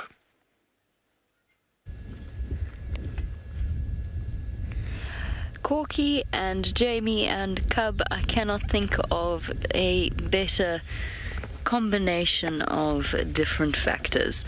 So Jamie spent a lot of time watching this little cub wander around, but not much time with Corky. So this has come as a vast relief. Her strength and courage in the face of that lion launching itself in her direction. Look, I think that we shouldn't go completely crazy. She did run into a log, which is why she couldn't get away, but she really stood her ground, and goes to show the strength of a maternal instinct in a situation where she knew her cubs were going to race for safety, and she just had to get herself out of the way once she distracted the lion long enough for the cubs to get away. She's here. She's fine. She's going to be absolutely fine. She could use a good meal, but otherwise she's absolutely fine. Phew, what a relief. Sometimes timing just works out so incredibly well.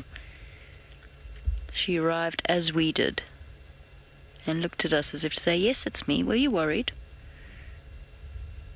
Well, we were, Corky. We were a little bit worried. So there we go. Matriarch of DJUMA clan survived the onslaught of a lion attack and has returned to feed the little bald-faced cub. And it could not look more content if it tried. And thus ends our 22nd episode of Safari Lives. I hope you have all had an amazing time. Thank you for joining us.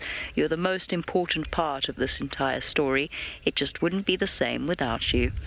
We'll see you again for our normal safari tomorrow morning or next week for Safari Lives.